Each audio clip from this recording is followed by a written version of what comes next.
Alright everyone, we're here to review a bunch of these little mini kits real quick. This is my second round on this video, so this box has been opened, the bag is open on the inside. I wanted to change up how I was doing it. You get stickers with this kit. Apparently no clear cockpit, so you're going to have to paint that cockpit.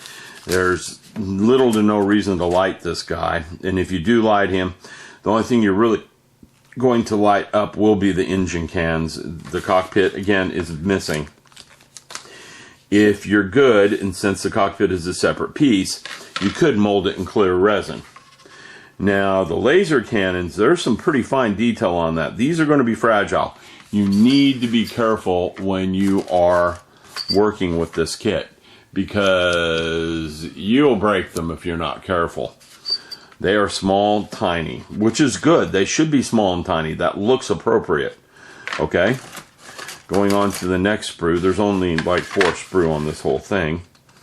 It looks like this. Again, the laser cannons are there. Here's one set of the wings with, parts of the engines, intakes, maybe landing gear doors right there. It wouldn't surprise me with Bandai. We have the other parts of the engines here, the other parts of the wing. The wings are pretty molded in one piece. The detail on the wings look pretty good if you get in there and look at them. Okay? They look really good to my naked eye. They don't have the color callouts that like red 5, red 3, red 4. They don't have them molded into the wing unlike the Revel kit does.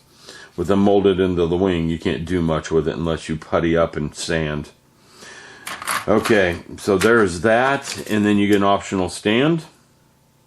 Okay?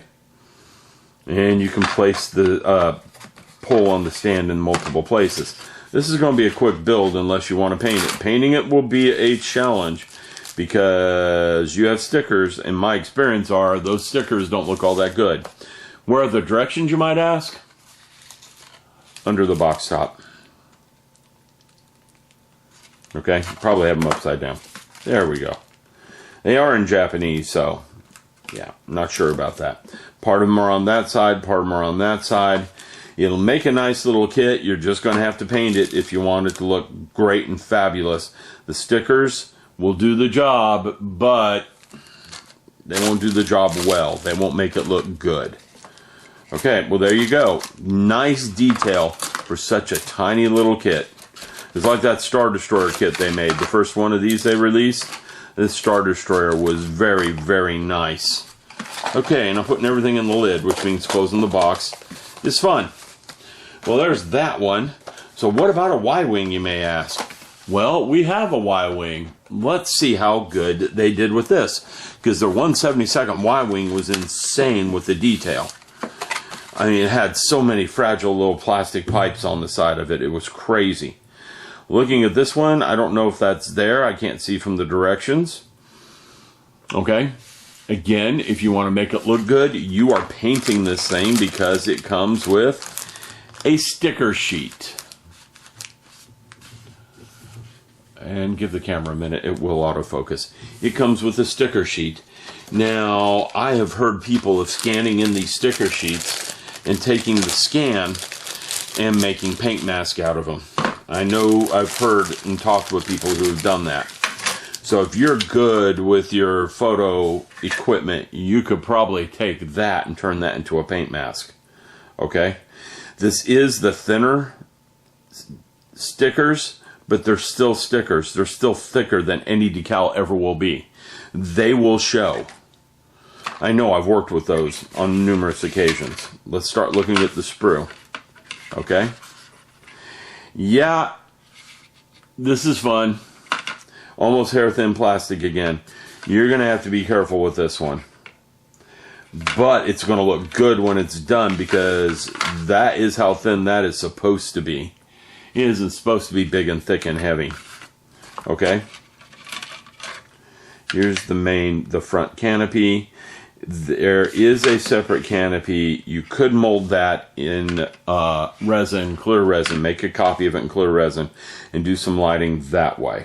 If you can get that resin just crystal clear, you can get away with it.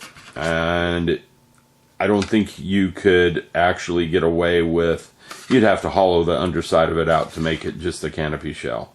Okay, and there is the cannon that goes on top. It is fine, it is small, it is detailed. Okay, and we get to the moment of truth, the body. The body has all that piping on it. It looks like that detail is there. It is not as detailed as the larger cousin, the 1/72nd scale, but it is very well detailed for its size, better detailed than you would expect for something this small. So this will build up into a really nice little kit. It has a lot of potential to it. If you've got the time and patience to paint this thing, it'll shine. Just like that X-Wing will. It is a very nice little kit from looking at it. Alright, now, we have looked at the Y-Wing. We have looked at the X-Wing. What more could we look at? I'm trying to sound like a car salesman. Not a car salesman. One of those guys that sells you, stuff for fixing boats with. You cut the boat in half, and then you go using the boat and running down the water with the boat cut in half because you glued it together with this stuff. Yeah, that's what I'm trying to sound like. Oh, I didn't even show you what we're looking at. I just threw it out there. How about these two? Now, I went, oh, wow, when I looked at the TIE Striker kit because those solar panels were just beautiful on it. Heat dispersion panels, however you look at it. Let's take a look at what they did here. I'm going to go ahead and cut this open. This has 2 in 1 box. So the box is a bit heavier. Of course, you get stickers for the size of this. You have your directions. They are in Japanese. They are smaller, so if you got old eyes like me, you need to get out some magnifying glasses. It goes together really quickly, okay? I don't think it's molded in color, which means if you want the side panels of the ship to look good, you're going to have to paint it. And that's going to be some fine masking work to get this thing to work, because they are tiny, tiny, tiny. Okay, got the parts out of the box. I have the sticker sheet. Let's replace the box lid with the sticker sheet. Sticker sheet looks good. Again, it's these stickers I don't like. They're the vinyl stickers. I think they're vinyl. I'm not sure what they're made out of. They are thicker than decal. They will show their thickness when you put them on. I've used them before. I've said this once before. I end up pulling them off the model, sanding the model flush, and redoing it. None of this is in white, so you could print this, scan it, and print it on decal film, and then carefully cut the decals out and use them that way. Or you could just paint it. It's what I would do. You get one base. You get one base. That's interesting. You get one base. What does this say about the one base thing? Oh, you get one base because you cheated. I kind of wondered what this part was. We'll come back to that. Here's the one base. There's a way to make them both balance on that one base. Okay? Now, what we've been waiting for is to look at those panels. If the light is catching that right, and it is, they are well detailed. The painting is going to be the trick on them, more than anything. You're going to have to do a good masking job to paint them and make them look right. But boy, they are well detailed. And what about the engine ball? Because, the cockpit ball with the engines on this thing. I built the 1/44th fine mold and really detailed it. So I'm going to take a look at this with some cheater glasses. And you know what? That's Darth Vader's. You take a look at it. They got some good detail on this thing. That is detailed up almost as well as the 148 scale fine molds kit, believe it or not. Look at the molding on Darth Vader's tie. Even on the underside, the grid lines are there. They are well done. This is a well done kit. Here's the other part of the tie. There's the cheater bar. They both mount to this, and this mounts to the stand. Okay? And again, when I pull this thing in close and look at the bell, the ball for the cockpit ball, it is well done. I wouldn't attempt to light this guy. It'd be too hard. He's too tiny. But Death Star diorama scene, yep. Two boxes of these to get 2 of the smaller ties. And a couple of X-Wings and a Y-Wing thrown in. And you can make yourself a nice diorama for the Star Wars trench that isn't huge and takes up like half your living room. You know, you do that with studio scale kits. There goes your living room. All right, there's that. Let's put that aside. That's, again, well done. It's on par with the other 2 kits we've looked at. The last one we're looking at, and then this is all for tonight, is the Millennium Falcon. Someone told me it's 1/350 scale, so this is the same scale as the Godzillas I like to build. That's fun. So I should get Godzilla when I'm done building it and have Godzilla holding it. So you can see how big Godzilla is compared to it. Again, sticker set. It's going to be fun to paint something this tiny with all that different color. The stickers may not look too bad on this because of the nature of this one. You know, this is possible to sticker this one and it looks okay. Especially when you do some weathering on top of it. It just looks like different panel lines, being honest with you. Let's get the whole pieces out. This is the lower hull. Okay. And I'm sorry, I got old eyes, so I'll give you this one to look at while I look at this one. Now, I'm going to put it back because I got to see what I needed to see. Let's look at the detail on this.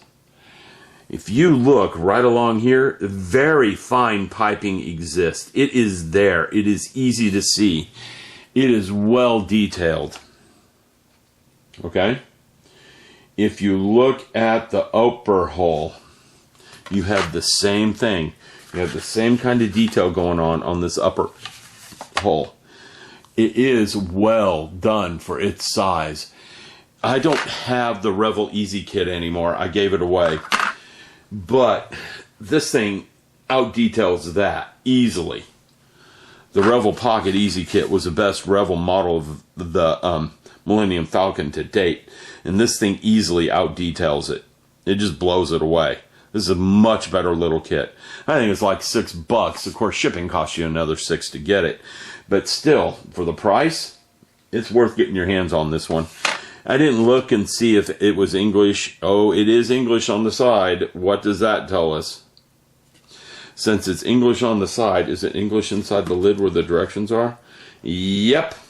The directions are part English, part Japanese. The color calls on the side, you can see that. Where is it? This side? No, it's this side. You can see it's part English and part Japanese. So Bandai plans on bringing this one over too. Okay? Those parts are well detailed. Now, again, for those of you who are adventurous and like to try things, right there, if you're good, you can mold that in clear. And you will be able to light the back of this thing. You're not going to light the cockpit unless you mold the cockpit in clear. The detail on these parts is outstanding, like Bandai always is. If you look at the piping on these things, the piping detail is, just outstanding. Okay? We get to the radar dish and the sidewalls. Some of the sidewalls on this one, some of the sidewalls are there too. The radar dish is molded well. Okay? The stand for it's good. The sidewalls are excellent. Okay? This is a really, really good kit. You can see the car transmission on there really well, too. Yeah, you can. You can tell it's a car transmission. It's underneath this finger right here. Let me see if I can bring that in. The camera focuses. There we go. So you guys can see that detail just even better. Okay? Let me bring this one in and do it the same way. Let's get that camera to focus on that. There you go. Now you can see that detail really well. This is an outstanding kit for its size. Okay. You want a Falcon, you don't want a big one, go after it. And you get the standard stand that all of them have had. My conclusion here is if you don't have a lot of room, you like Star Wars, you want kits, you're good at painting, get them. They're not expensive. They won't take up a lot of room. They are well detailed for their size. It is an outstanding set of little kits that they got going here. That Star Destroyer was excellent. Well, these are too. They didn't go bad with this at all. All right, having said all that, I am going to call it an evening and have a good evening. Now, up next on reviews, we still have this one. We still have the U-Wing and TIE Striker set. And the 1/72nd TIE Striker. This one, oh, we're way zoomed in, aren't we? Yeah, because we're looking at tiny things. This 1/72nd TIE Striker looks to be a beautiful model kit. Okay? Weird design. I'm not a fan of it, but it looks to be a good model kit. This one looks like it's going to be okay. It comes with 2 of these tanks, a U-Wing, and the TIE Striker set. This is all 1/44 scale, just like the AT-AT and a few other things are. So, you know, that is good to know. Just opening the box again to take a look. This has got to be the U-Wing there. The TIE Striker parts are there. This is coming up next. We're going to review both those soon. Hope you guys have a good one. Enjoy your day.